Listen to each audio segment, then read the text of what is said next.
আসসালামু আলাইকুম viewers, welcome to my channel. কেমন আছেন সবাই? আশা করছি আল্লাহর রহমতে অনেক ভালো আছেন। তো আজকে আমি আপনাদের সাথে শেয়ার করব বন রুটি রেসিপি, আর খুব সহজভাবে বানিয়ে দেখাবো আর চুলায় বানিয়ে দেখাবো।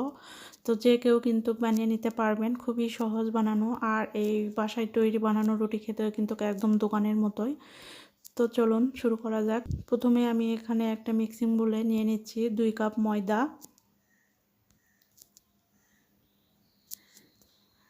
এখন দিয়ে দিচ্ছি হাফ চা চামচ লবণ, দিয়ে দিচ্ছি 3 টেবিল চামচ চিনি। মিষ্টি যদি বেশি খেতে চান তাহলে চিনিটা একটু বাড়িয়ে দিতে পারেন। 2 চা চামচ দিয়ে দিচ্ছি রান্নার তেল। এখন দিয়ে দিচ্ছি 1 চা চামচ ইস্ট। 2 কাপ ময়দার জন্য 1 চা চামচ ইস্টই যথেষ্ট, বেশি দিতে যাবেন না, তাহলে কিন্তু গন্ধ লাগবে। প্রতি 1 কাপ ময়দার জন্য হাফ চা চামচ ইস্ট দেবেন।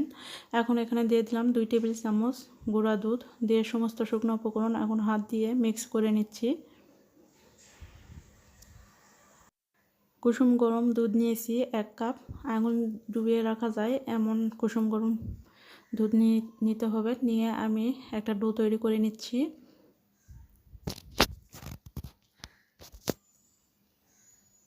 এখানে 1 কাপ দুধই লেগেছে আমার। দুধ দিয়ে একটা নরম ডো তৈরি করে নেব। প্রথমে কিন্তু একটু নরমই দেখাবে, তারপর হাত দিয়ে খুব ভালো করে একটু মেখে নিতে হবে। হাত দিয়ে একটু মথে নিয়ে তারপরে এভাবে রেখে দেব ঢাকনা দিয়ে ঢেকে 1 ঘন্টার জন্য। তো ফিরে এলাম 1 ঘন্টা পর। তো দেখতে পাচ্ছেন 1 ঘন্টা পর কিন্তু ডাবল হয়ে গেছে। তো এখন এর ভিতরের বাতাসটা বের করে দিতে হবে। তো 10-12 মিনিট আমি হাত দিয়ে খুব সুন্দর করে মথে নেব। আর এখানে 2 টেবিল চামচ তেল দিয়ে দিব, তাহলে আর হাতে লেগে আসবে না।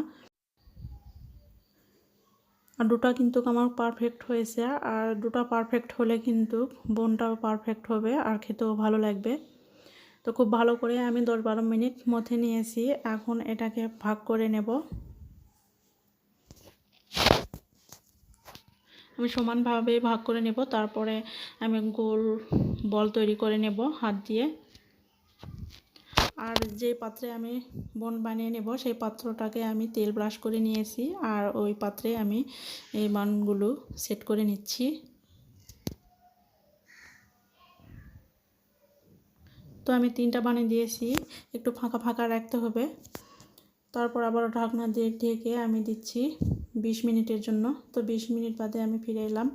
তো সুন্দর কালার পেতে চাইলে কিন্তু এখানে একটা ডিমের কুসুম নিতে হবে। আর এখানে ডিমের কুসুমটাই নিতে হবে, সাদা অংশটা বাদ দিয়ে দিতে হবে। তো ডিমের কুসুমটা নিয়ে উপরে এভাবে লাগিয়ে দিতে হবে। তো আমি চামচ দিয়ে লাগিয়ে নিচ্ছি।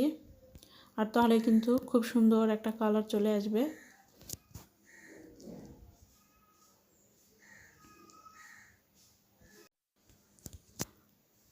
তো ডিমের কুসুমটা লাগানো হয়ে গেছে। এখন চুলায় একটা পাত্র বসিয়ে আমি 10 মিনিট প্রি হিট করে নিয়েছি। এখন এখানে দিয়ে দিচ্ছি 3টা কাগজ, তারপর দিয়ে দিচ্ছি স্ট্যান্ড। তারপরে বোনের পাত্রটি বসিয়ে ঢাকনা দিয়ে ঢেকে দেব। আর সুন্দর কালার পেতে চাইলে কিন্তু এইরকম সিলভারের ঢাকনা দিয়ে ঢেকে দিলেই খুব সুন্দর একটা কালার আসবে। আর 30 মিনিট আমি বেক করে নিয়েছি। 30 মিনিট বাদে দেখতে পারছেন খুব সুন্দরভাবে বোনগুলো কিন্তু আমার হয়ে গেছে। আর কালারও কিন্তু উপরে খুব সুন্দরভাবে হয়েছে। তো এই একই নিয়মে কিন্তু যে কেউ বানিয়ে নিতে পারবেন। এই বোন রুটি খুবই সহজ আর চুলায় বানিয়ে নিতে পারবেন আর নরম তুলতুলে। তো এখন একটু ঠান্ডা হলে আমি আর একটা পাত্র তুলে নিচ্ছি। তো আর একটা পাত্রে আমি তুলে নিয়েছি। এখন দেখিয়ে দিচ্ছি কতটা নরম তুলতুলে হয়েছে। দেখতে পাচ্ছেন খুবই সুন্দর আর নরম তুলতুলে হয়েছে। এগুলোকে এখন আমি আলাদা করে নেব। খুব সহজেই কিন্তু আলাদা হয়ে যাবে। দেখতে পাচ্ছেন একটু গরম আছে।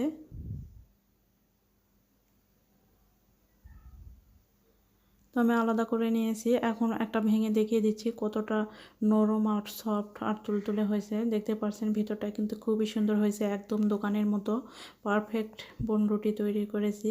তো এটা কিন্তু আমার ফার্স্ট টাইম, তারপরে কিন্তু পারফেক্টভাবে আমি বানিয়ে নিয়েছি। আপনারাও বানিয়ে নিতে পারবেন। তো আজকের এই ভিডিওটি কেমন লাগলো অবশ্যই কমেন্টসে জানাবেন। ভিডিওটি ভালো লাগলে লাইক কমেন্ট শেয়ার করে দেবেন। আর এরকম নিত্য নতুন রেসিপি পেতে আমার চ্যানেলটিকে সাবস্ক্রাইব করে পাশে থাকা বেল আইকনটি প্রেস করে রাখবেন।